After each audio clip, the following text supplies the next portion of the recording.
Hey everyone, welcome to Finding Your Inner Mr. Rogers. I am Todd Faber. I believe that in a world of noise and speed, the most radical thing we can be is kind. We often think of leadership as being in charge, but Fred Rogers taught us that true leadership is about being in service to the dignity of others. Today, we're joined by Pardeep Kalika. Pardeep founded Serve to Unite, an organization that engages communities in local and global peacemaking by utilizing service learning, artistic response, and global engagement to address violence, conflict, and radicalization from trauma-informed lens.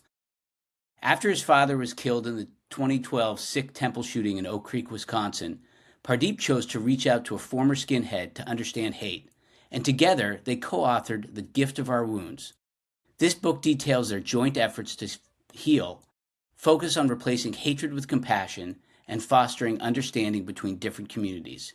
He truly embodies the Fred Rogers quote, "Forgiveness is a little like an invisible weapon. It's a miracle how it can heal what's broken." Welcome to the neighborhood, Pardeep.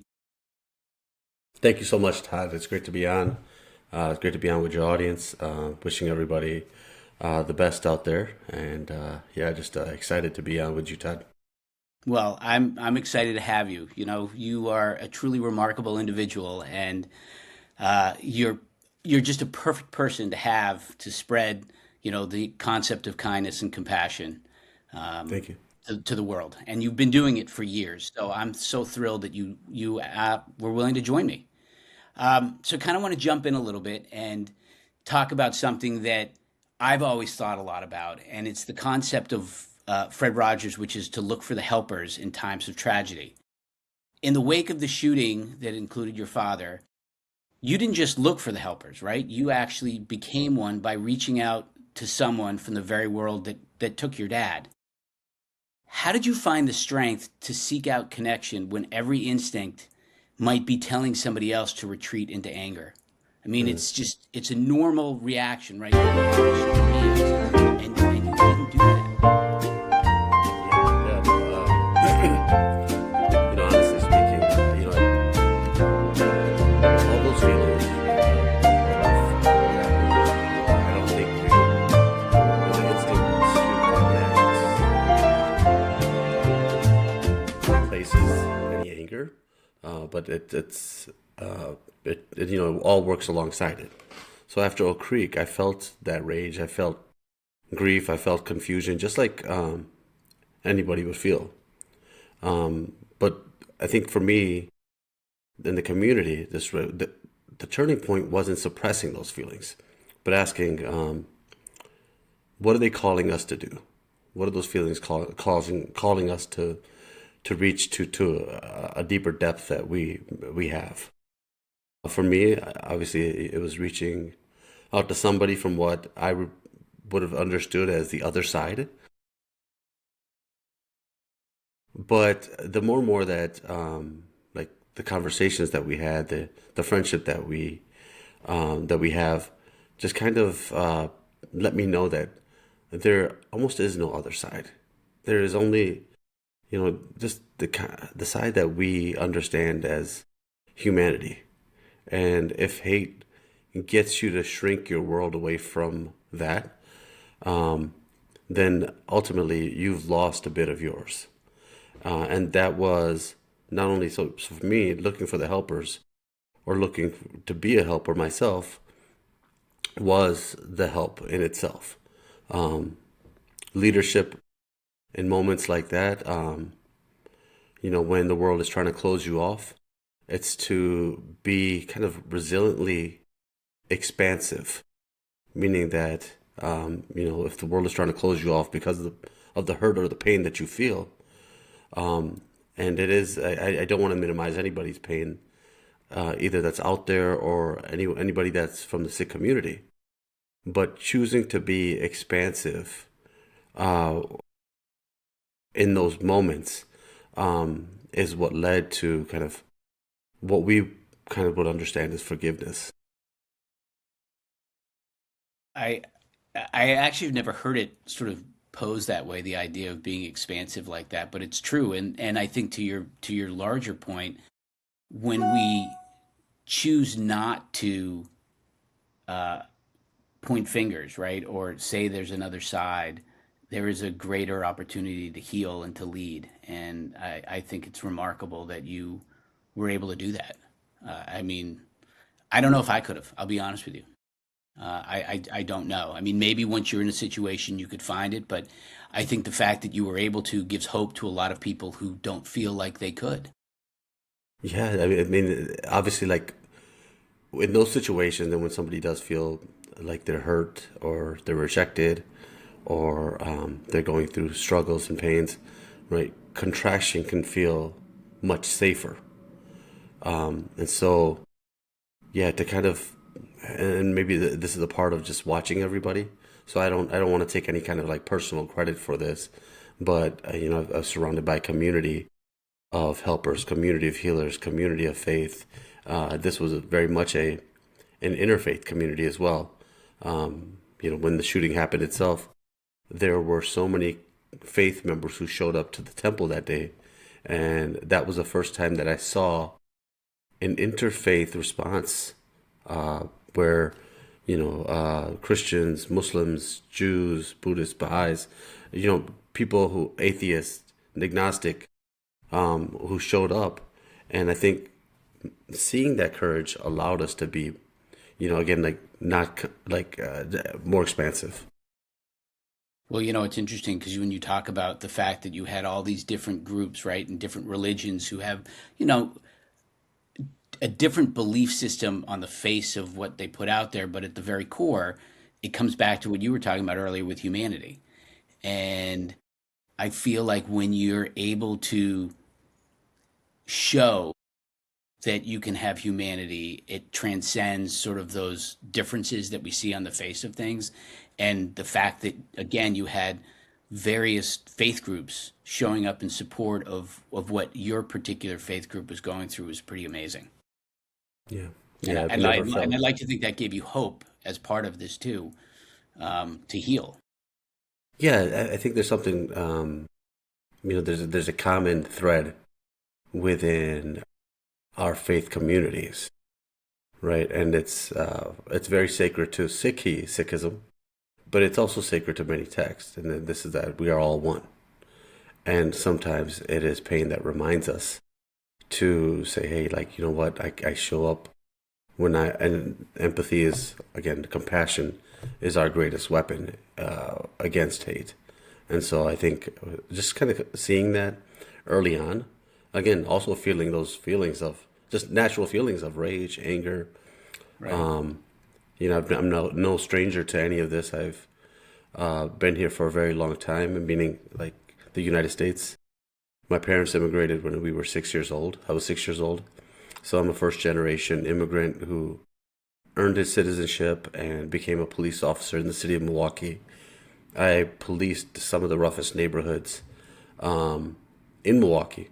So violent crimes, drugs, dope, guns, those are nothing new to me. Violent crimes, nothing new to me. You see sometimes people in their darkest moments. So none of this is Pollyannish of saying, hey, you know what, we need to choose compassion, we need to choose empathy. But it is very much a tactical decision of if we don't choose compassion, if we don't choose empathy, if we don't choose to weaponize these things, we as a human species will eventually kill ourselves off. That's a great point. Um, it's it's it's difficult sometimes, I think, to sort of choose that. But what I was discussing with somebody else is the fact that the nice thing about compassion and empathy is they're free, right? And while so is hate as Mhm. well, hate actually does cost you.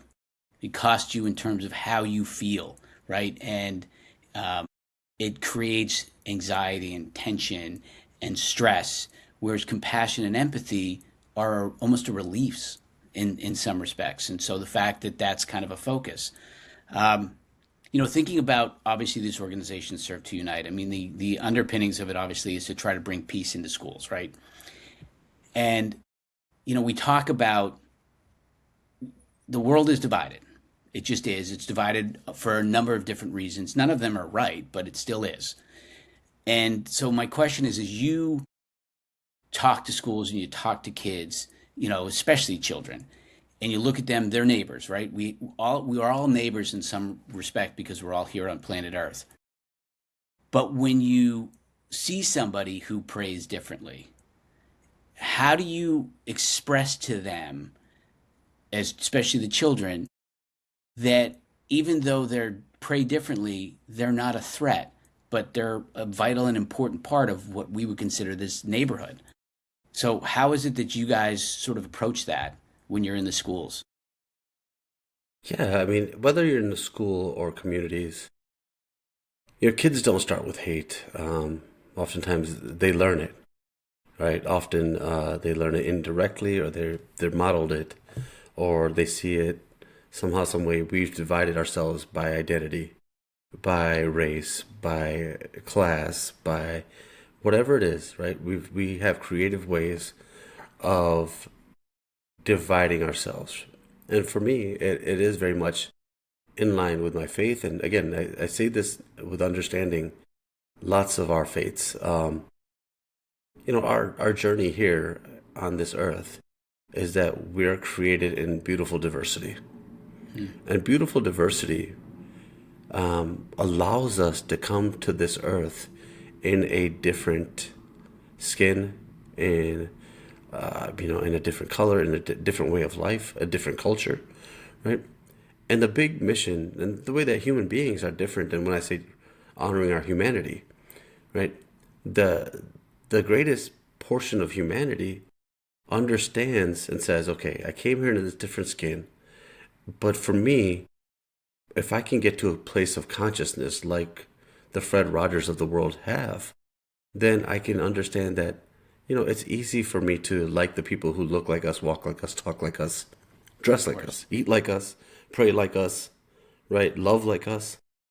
But it is my spiritual challenge, and this is universal of faith, to come down and say, how do I treat the other, the person who doesn't look like me, doesn't walk like me, doesn't talk like me, doesn't dress like me, doesn't have the same skin complexion as me, doesn't pray like me? So that becomes a great spiritual challenge that we are given. And we only have a lifetime to kind of complete this before we go back into that vast depth of energy of whatever we want to Right. understand it to be. And when we're I like to call asked it the ether. the ether, when we go back into the ether and we're asked the question of, did you fulfill your humanity? Did you fulfill your lifelong quest to see oneness? Did you see it in this person? Did you see it in this person? Who did you ignore it in? And to your point, that is why it becomes easier to practice compassion and empathy and all these things, because that's exactly why we're here. We're not here to practice the evil that we do practice. Now, that doesn't say that it doesn't exist. But for kids, when we think about kids, and we're just trying to get kids to remember who they really are, right? So the work with kids becomes, about exposure, about relationships, about building connections across differences. This happens through, sometimes universal projects or purpose conversations. Sometimes it even works, through conflict or conflict resolution. Mm. And as they start to begin to humanize each other, of what was once unfamiliar, right? We're just helping them move from a place of curiosity, tolerance, acceptance, love, maybe coexistence, right? But essentially, I feel like I'm just here on this earth to help remind people who they really are. Well, I'm certainly glad you're here because I think that's wonderful. And it's a great life lesson for all of us to learn that you do have to look at people as individuals and try to avoid the preconceived ideas that society might put out there, right? And the fact that you guys are doing this in the community, but also again within the schools, because to your point, kids are not brought into this world with these preconceived ideas. and and I do love that. And sort of speaking of things that are preconceived, and I think about this, especially given obviously what happened to your family and the tragedy that you guys all were exposed to. And I talk to my girls about this too, in terms of the concept of forgiveness, right? And then oftentimes when we acknowledge that we've made a mistake, or when we are willing to forgive somebody for something, society sometimes views that as being weak. And, I think forgiveness, and I'm sure you do too, because it's a pretty rigorous daily discipline for you, is how do you feel like forgiveness for you in your life, especially again, given what's happened, has made you a more effective leader and a parent? Hmm. Yeah, forgiveness, to me, in a nutshell, Todd, forgiveness to me, uh, forgiveness to me is vengeance. It's even the opposite of what somebody would understand as weak, or even it goes past tolerance. It goes past, and for me, it's vengeance in that, because sometimes we often we misunderstand forgiveness. Forgiveness as like it's something that we give someone else. When in reality, forgiveness is something that you practice for yourself over and over again. And I do want to highlight practice. Um, it doesn't mean that we forget or that we are removing accountability. Right. It means, to me, again, refusing to let your pain dictate your purpose. So if let's say in this situation where a affiliated white supremacist kills your father and six other people and has taken their life, right? And he was draped in hateful ideology. Yeah. What I have to also understand is that he wasn't the only one. That he came from this society. He was once a child. He was once a child who grew up into an adult. He grew up into an adult male who understood violence and power and misunderstood it the way that he misunderstood it. So for us, for me, forgiveness is to say, you know what?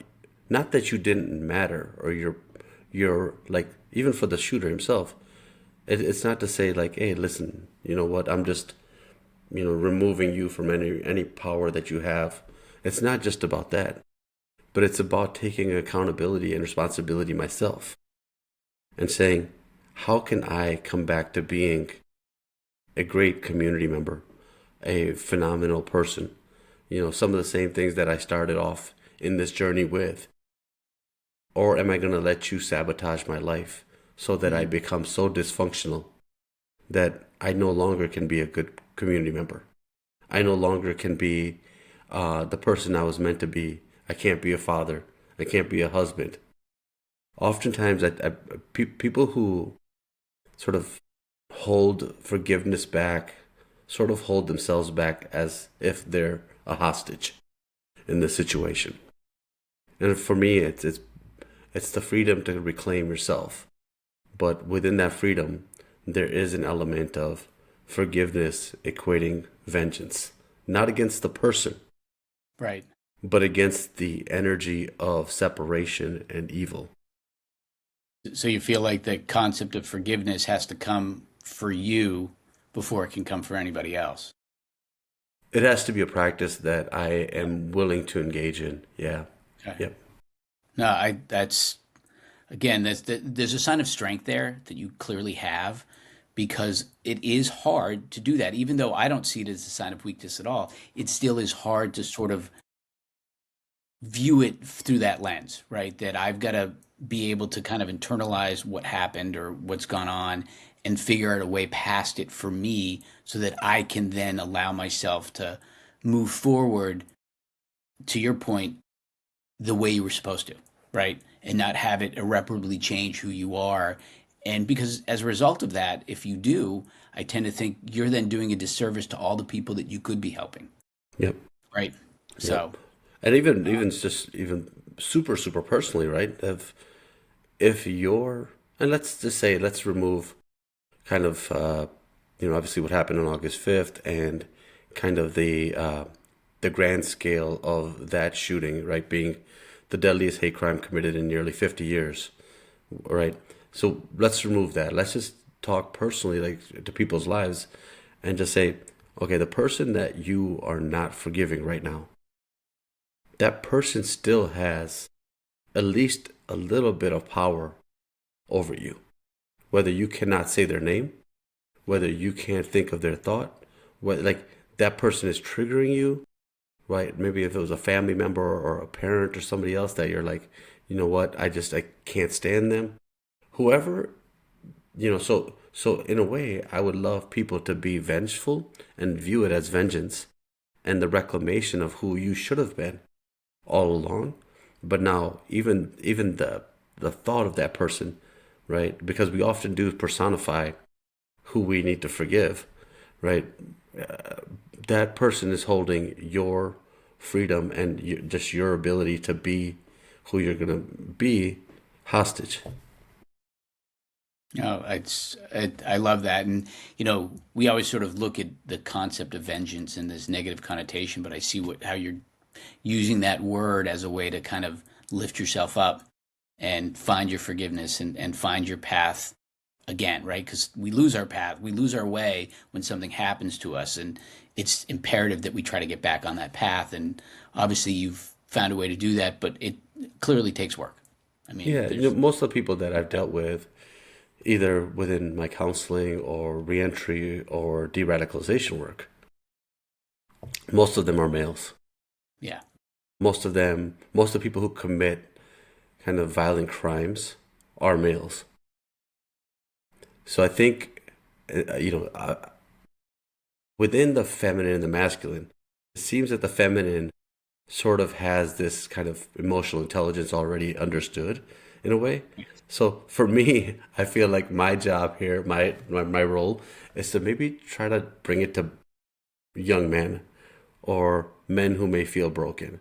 And so for me, I think I've always had somebody view it as like, hey, like, have you ever thought of forgiveness as vengeance? Just asking yeah, them the question. And oftentimes that's a bit more appealing to them than to think about it as like, forgiveness is something else, right? Because they can attach to that feeling of vengeance, but right, they've attached to that in such an unhealthy, toxic way, right? That it's like, oh, vengeance is power over. Well, let's think about that. Maybe vengeance can be power with. Maybe right. vengeance can be empowerment. Maybe forgiveness can be that vengeance. And so, oftentimes, to somebody that's like really in a bad place, you have to almost go with the stress rather than stop the stress.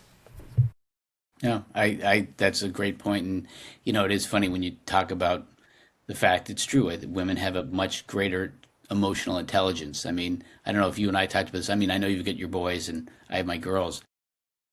I'm the only male on my mom's side of the family in 103 years. So I'm surrounded by emotional intelligence, but for some reason it never sort of bled down to me. It sort of skipped me. I would say you got it through osmosis. I would say you're probably ahead of the curve. You're probably at the 90 some percentile for males. Yeah, maybe. We'll see. We'll see. Well, it's funny. You talk about inheriting things, right? And Mr. Rogers often spoke about the fact that our parents sort of leave these invisible gifts to us. And your father obviously, when he died, he was defending his temple, right, and defending his values. And I kind of wonder how you sort of have taken his inner Mr. Rogers, right, his spirit of service into your work. Yeah, my father, and I think, when I think about my father, I think about the typical immigrant journey. And I think for all of us, we can resonate with that spirit of, once I was just a foreigner. Yeah. And no matter who you are, you can almost resonate with that from an ancestral line of Once I felt like a new person. Once I felt like a foreigner. Once I felt like another. Once I felt like, right, something that wasn't quite. And for all of the immigrant fathers out there, all of the people who don't feel like enough of, right? My father was, a person who lived his values. Hmm. He tried to show them by action. His, you know, and that's a legacy that I really carry, and that's a legacy that lots of immigrants and people who may not feel like enough of carry.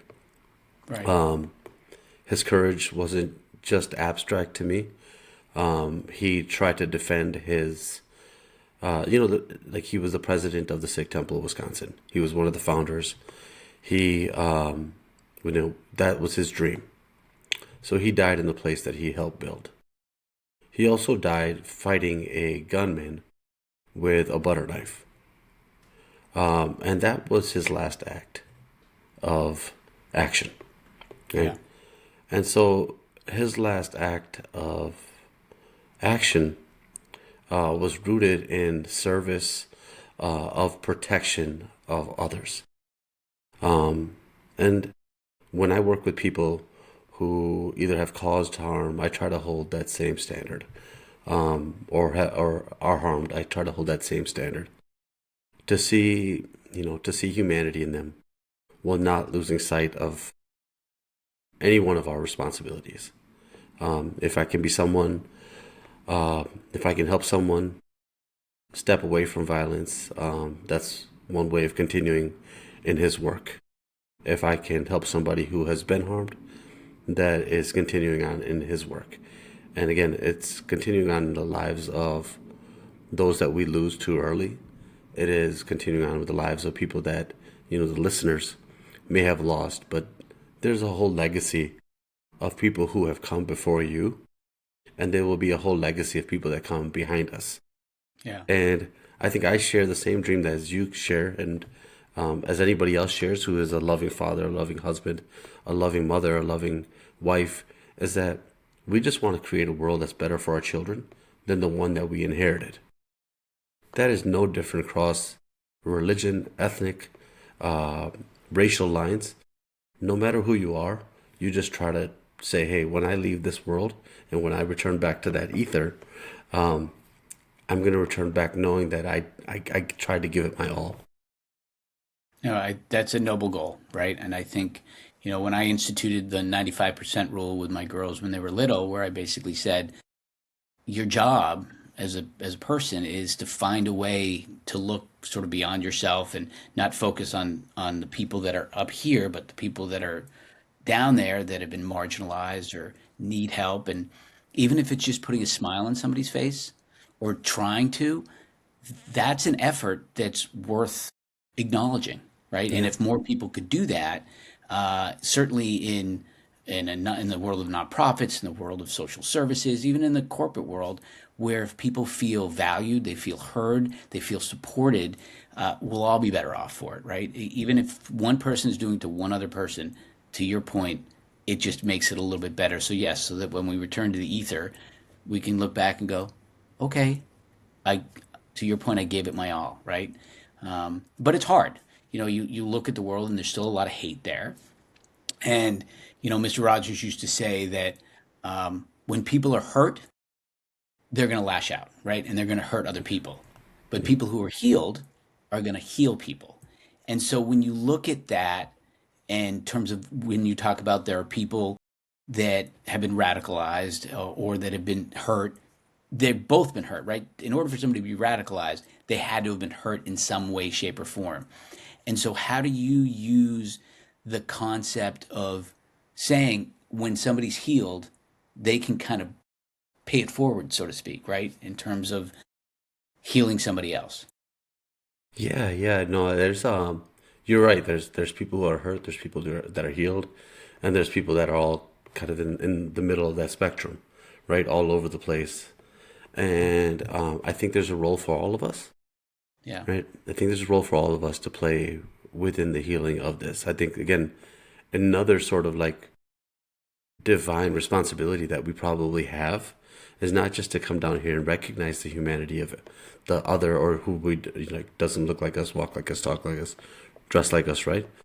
But human beings, right, on this earth. And Artemis just had their old voyage around the moon and came back, and lots of the takeaway from that is that, wow, you should see the earth from where we saw it from, right? And I wish maybe we could. But another divine responsibility that you point out here is, how are we taking care of the earth? Mm, How, like, we are ambassadors to this earth. And sometimes we wish that, hey, here is this divine entity that is going to come down here and fix everything for us. When the divine entity is like, why did I create you?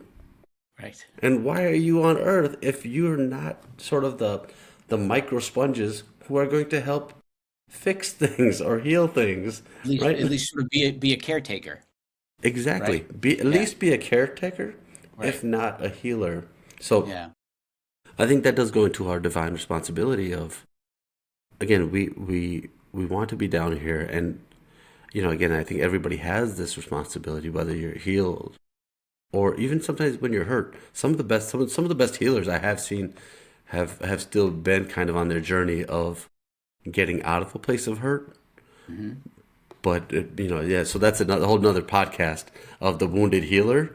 But yeah, I think all have kind of that responsibility for us. For me, I think another kind of thing is like there's some things that over the years have broken my heart, but have fixed my sight. Hmm. If that makes sense.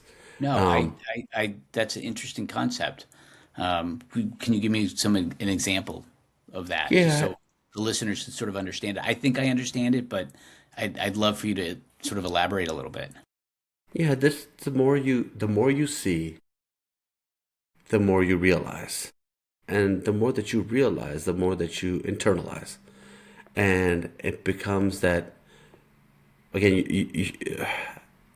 for me, that fixing of sight may come with heartbreak, but again, it comes with truth. And so within what we preach in Sikhi, right, truth is one of those things that is even before reconciliation, right? With the statement of like truth and reconciliation, truth has to come first. Honesty has to come first. We have to know uh, kind of what we're getting ourselves into, and what if we dig our hands into the soil of the foundation of this country, the blood that may come out of it. And so when that happens, there is the shock of, wow, this sort of, whether we call it white supremacy, whether we call it something else, this divisive, evil nature of who we are is deeper than I thought. Yeah. And so while I might have said, okay, party, you're doing great.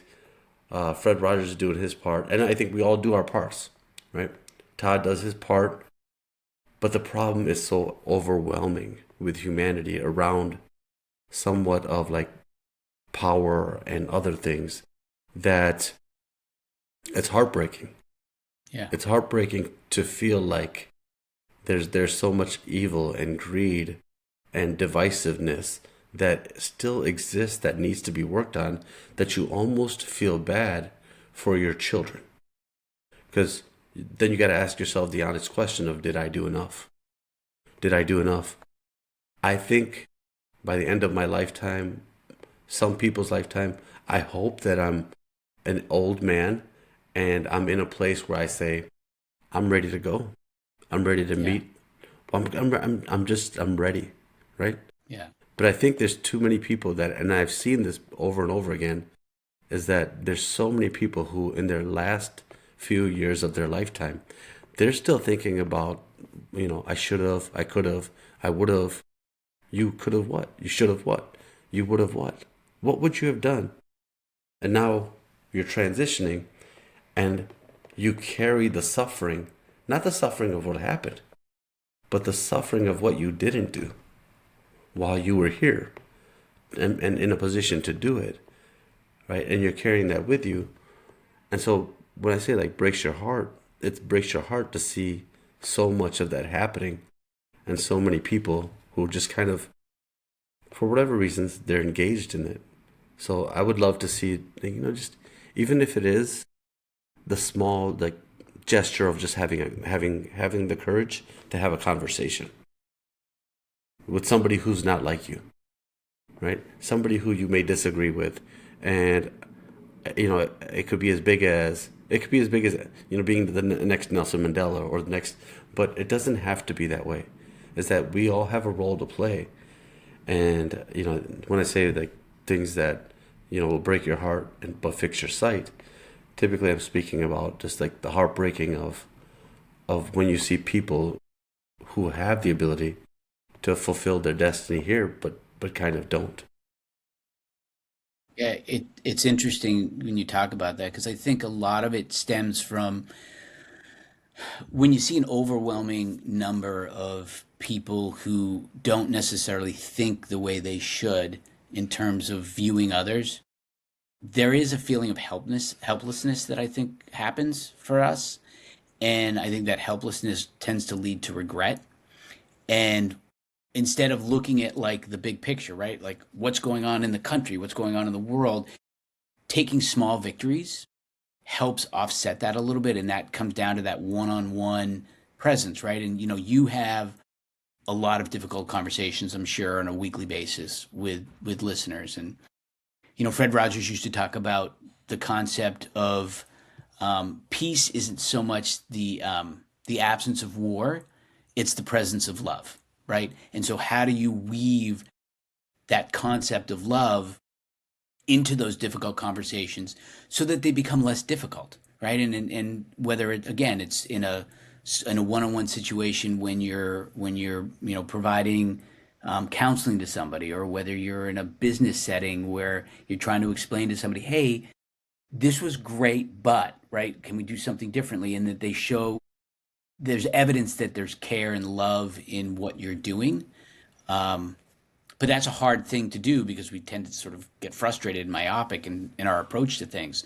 But you clearly are very good at doing that. So I'd love to know how you kind of weave that in so that people feel comfortable having those difficult conversations. Yeah, I just and no, thank you, Todd, um, for that compliment.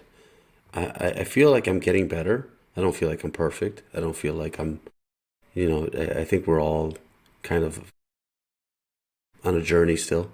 We're Yeah. all just, as we say, like, walking each other home. Um, I, I try to use curiosity, honestly. And sometimes that curiosity looks like curiosity about somebody. My background is I'm a therapist. Right. I am the clinical director at MHA now. But a lot of times, even when I'm working with clients or when I'm talking to folks, and this is something that we should probably, I mean, we could model as well, right? Start off from a place of curiosity. Ask, ask one genuine question before you provide kind of your input, right? If you ever do provide your input. Right. But I think this allows for us, and again, I think people think about curiosity as like, oh, I'm curious about somebody else. Yeah, yeah, kind of, for sure. But I'm also kind of like, I feel like I have a healthy selfishness in that way. In that my curiosity and my question that I ask you typically says something to me. Yeah. And while I'm asking you or listening to your reply, I'm also thinking to myself, how am I impacted by that? How do I feel around this person? How did I feel asking this question? Was there any kind of feeling of like just animosity? Was there a different type of feeling? Was I happy to ask it? So curiosity is kind of a tool that says, okay, like I want to find out about other people, but oftentimes it becomes something that you find out something about yourself too. And I think a lot of times we end up, going away from curiosity into certainty, right? Into saying, "Oh, I know this for sure. I have all this information. I have everything. I have the T's crossed and the the I's dotted, I know it all. And somehow, some way, more and more information or knowing facts is not creating connection. Right. It's actually creating the opposite of connection. Right? Once upon a time, we were curious about each other. We were creative.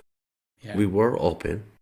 We were moving towards an energy of sort of oneness, right? Openness. But somehow, some way, we've gotten away from that.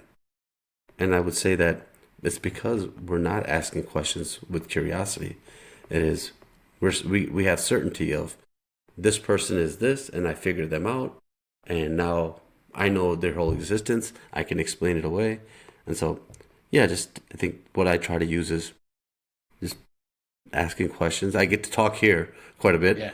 Yeah. but typically, most of my job is to ask questions and pose Right. them in a way that is kind of is revealing, right? So it's never a therapist's job to say, well, let me prescribe something for you, right? It is oftentimes our job to say, hey, like, can I ask you a question that may unlock something that then you can do the work on your on like you can do the work, but I feel like somehow, some way, we can get to a better place where we're just more curious about each other. Yeah, I think that's wonderful. It's true that the concept of curiosity really does create a connection because when people feel like you're interested, there's going to be a connection. When you go into a situation with intent, knowing or assuming, sorry, not knowing, but assuming you know, then the connection won't happen because they're not going to feel as if you are trying to learn. They're going to feel as if you've already made the assumptions, right? And this goes back to the bigger picture when we talk about, 2012, when you had all these different faith groups showing up. They shed their faith, right? And they just made a connection with you, and that concept of oneness. So I think that's great how you approach things. And I think more people in leadership roles need to do that, regardless of what their relationship happens to be, whether they're a boss, whether they're a social worker, whether they're a clinician, whether they're a CEO or a coach, it doesn't really matter. The idea of having curiosity about other people, even if there's that ancillary piece of, oh, I'm going to learn about myself through this too, that's okay, right? There's nothing wrong with that. I don't see it as being selfish at all. I actually seeing it as a sign of growth, which that's Yeah, never a selfish thing. yeah, yeah. So this is great. Yeah, there's and I think if I myself even, I'm not perfect at it, right? So when a listener's like, hey, like I need to be like so and so or so and so, no, you don't. You just need to be yourself. Because Yes. sometimes I have moments where I'm like, man, I'm awfully judgmental right now. I'm awfully this way. So what I try to practice at that time is to say, okay, I got to be self-reflective and give myself some time to come out of that. When you're supervising employees, when you're supervising interns, when you're working with in the people business, right? There can be a part of you that's like, okay, now I'm going into that place, and so curiosity takes a back seat of judgment, right? Of like, oh, Right. I think this is the way that they're acting, this is how they're behaving, and oftentimes it reminds me to say, oh, okay, like, just don't say anything yet Yeah. because you saying something is not going to be accurate in this moment. It's your judgmental mind is coming forward, and I need to come back and get more information. Yeah. Well, I think along with curiosity, you got to be a great listener, right? And allow people to kind of express themselves when you are curious, right? And but again, I still look back and I know, and none of us are perfect, and judgment just sometimes happens, and that's okay.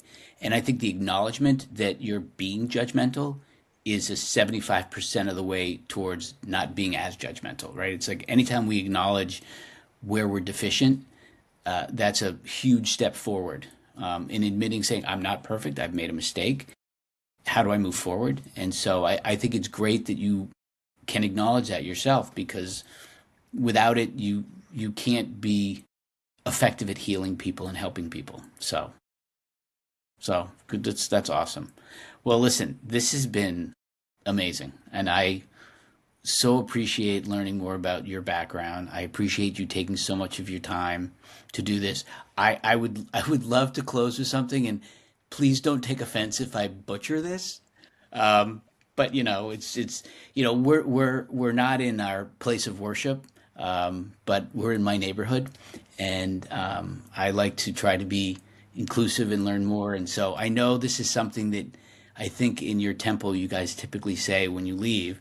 So again, forgive me for my pronunciation, but Nanak, Naam, Sharde, Ka'ala, Tare, Ba'ana, Ba'ane, Sarbat, Da, Bala. You got it. So You you got want to it. tell us what that means? Yep.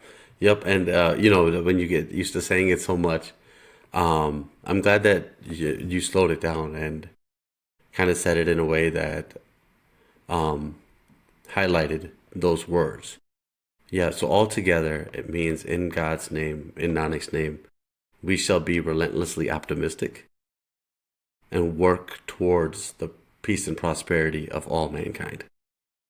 And so, yeah, before we leave, this is what we say. And I guess I didn't know the genuine meaning of it because we said it so much.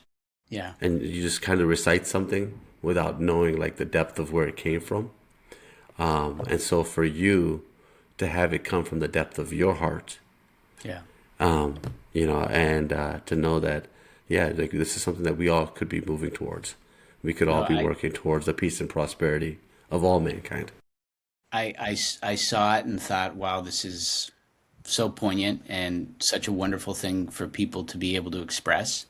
And certainly on that note, I want to thank you. I want to thank you not just for showing up today, but for showing up for so many people for so long. We need more people like you, and I certainly am very appreciative of that. And you're always welcome in my neighborhood. No, thank you so much, Todd, and thank you for everyone who's listening in. Feel free to give me like if you want to get a hold of me. LinkedIn is probably the best. It's under Pardeep Singh Kalika.